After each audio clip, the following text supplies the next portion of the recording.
Hello बेटा, चलो बेटा हम पॉलिनोमियल का एक इम्पॉर्टेंट क्वेश्चन करते हैं। क्वेश्चन है बेटा आपके पास, लिखो अपनी अपनी कॉपी में। If x plus alpha is a factor of if x plus alpha is a factor of two polynomials, लिखते जाओ बेटा अपनी कॉपी में साथ साथ और समझते जाओ मेरे से। If x plus alpha is a factor of two polynomials, polynomials दी हुई है बेटा आपको, एक दी हुई है x square plus P x plus Q and x square plus M x plus N. तो बेटा आपको एक रिजल्ट प्रूव करना है। Then prove that alpha is equals to N minus Q upon M minus P. ठीक है बेटा जी। और बेटा अगर चैनल को सब्सक्राइब नहीं किया है तो उसको सब्सक्राइब कर लो, ताकि सारे जितने भी मैं क्वेश्चन इंपॉर्टेंट कराऊं आप तक पहुंचते रहें। ठीक है। If x plus alpha is a factor of two polynomials x square plus P x plus Q and x square plus M x plus n, then prove that alpha is equals to N minus Q upon M minus P. ठीक है बेटा। अब बेटा उसने बोला x plus alpha इसका और इसका फैक्टर है। इसका क्या मतलब है? x प्लस एल्फा अगर इसका फैक्टर है तो इसका मतलब x plus alpha equal to 0, x is equals to minus alpha. ऐसे करते थे ना। फैक्टर का क्या मतलब होता है? वहां से x की वैल्यू निकालो और उस इक्वेशन में पुट करो तो आंसर आपका LHS और RHS इक्वल आता था, है ना। इसको फैक्टर बोलते थे। तो जब भी आपको ऐसे बोलता है ना पेपर में कि वो इसका फैक्टर है, तो बस आपने यहाँ से x की वैल्यू निकाल लेनी है और यहाँ पुट कर दो। तो पहले पुट करो x square plus P x plus q. ठीक है। अगर फैक्टर है x is equal to alpha, ठीक है, तो x की जगह बेटा एल्फा पुट कर लो, minus alpha square plus p into minus alpha plus q। इतनी बात समझ में आई? अगर ये इसका फैक्टर है तो मतलब x is equal to minus alpha आप पुट कर सकते हो इस इक्वेशन में। तो वही मैंने किया, x is equal to minus alpha आ गया था। ठीक है। फैक्टर था ना, क्योंकि बेटा फैक्टर का क्या मतलब होता है कि इक्वल टू 0 आना चाहिए। तो इसका मतलब ये भी इक्वल टू 0 आएगा जब वो फैक्टर हो जाएगा। ठीक है। तो ये कितना बन गया? माइनस एल्फा का स्क्वायर। एक्स की जगह मैंने इस इक्वेशन में क्या पुट कर दिया?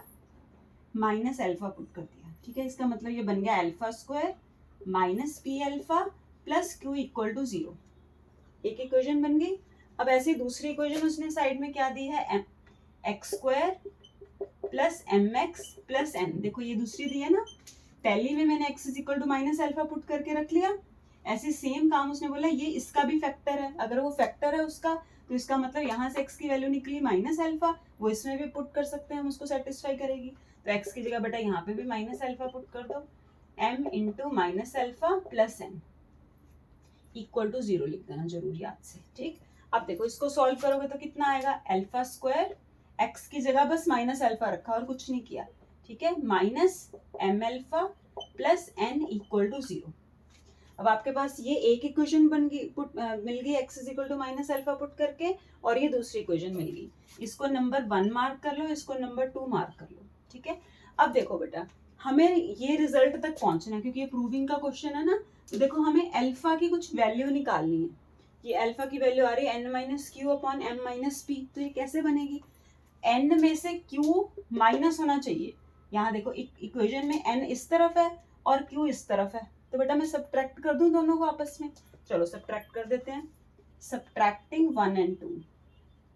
ठीक है। चाहे 2 को 1 से कर दो, 1 को 2 से कर दो, सेम आंसर आएगा। ठीक है। अब देखो जब आप सब्ट्रैक्ट करोगे तो alpha square minus p alpha plus q equal to 0 पहली इक्वेशन है, और दूसरी क्या है? Alpha square minus alpha plus n equal to 0। ये मैंने दोनों इक्वेशन दोबारा लिख दी है ताकि आपको इजीली समझ आ जाए। ठीक। अब इसको बेटा जब आप सब्ट्रैक्ट करोगे तो कैसे करोगे? इसको एक काम करते हैं, ऊपर लिख देते हैं ना, फिर आपको क्लियर हो जाएगा। देखो alpha square minus p alpha plus q equal to 0, alpha square minus m alpha plus n equal to 0। ठीक है। ये इक्वेशन मैंने दोबारा लिख दी है। ठीक है। अब देखो इनको सब्ट्रैक्ट करोगे तो क्या आएगा? यहाँ पे माइनस का साइन आएगा। सब्ट्रैक्टिंग का क्या मतलब होता है कि साइन चेंज करके लिख दो। अगर यहाँ माइनस है तो यहाँ प्लस हो जाएगा, यहाँ प्लस है तो यहाँ माइनस हो जाएगा। ठीक। अब ये अल्फा, ये प्लस का, ये माइनस का कट गया, क्या बचा? Minus p alpha plus m alpha, correct, plus q minus n equal to 0। देखो बेटा मैंने क्या किया? माइनस पी अल्फा, ये साइन चेंज हो गया था ना, plus m alpha plus q minus n, क्योंकि जब भी साइन आप चेंज करते हो सब्ट्रैक्टिंग में साइन चेंज होते हैं। तो साइन चेंज होकर ये प्लस का n नहीं रहेगा, ये माइनस का n हो जाएगा। ठीक, इतनी बात आपको पता है। चलो अब अल्फा को कॉमन लो, अंदर क्या बचा minus p plus m plus q minus n equal to 0। ठीक है जी, अब देखो अल्फा इंटू इसको मैं m माइनस p लिख दूं, माइनस p इधर लिख दिया, प्लस का m इधर लिख दिया, है ना, कोई फर्क तो नहीं ना, माइनस का p प्लस का m सेम ही है। इसको इधर ले जाओ n माइनस क्यू, क्योंकि मुझे आंसर में n माइनस क्यू चाहिए था ना, तो इसको राइट में शिफ्ट कर दो। ठीक है, ये माइनस का प्लस n हो जाएगा, ये प्लस का क्यू है, माइनस का क्यू हो जाएगा। तो बेटा अल्फा की वैल्यू क्या आ गई, n minus Q upon m minus p। यही हमें प्रूव करना था बेटा जी। चलो ये हमारा रिजल्ट हो गया प्रूव। बस ध्यान रखना क्या किया हमने क्वेश्चन में, जो उसने फैक्टर दिया हुआ था उसको इक्वल टू 0 पुट करके। ठीक है बेटा, देखो अगर उसने ऐसे लिखा होता x is equal to minus alpha या x is equal to alpha is a factor, फिर आप अल्फा पुट करते सीधा।